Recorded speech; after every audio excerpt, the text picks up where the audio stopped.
চাচা চাচা চাচা চাচা চাচা কি আছে বা চাচা তোমার বেড়াক তো খবরের কাগজত দেখাছে কি হয়েছে চাচা কান্দছেন কে কোষ না বা কোষ না, এটা খুশির কান্দন বা।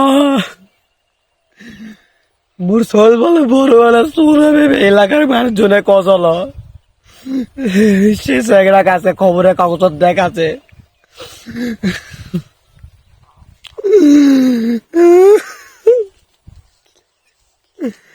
তো কি কি কি কি লেখে দিছে বা কদিন নিয়ে না পরে শোনা দিন না।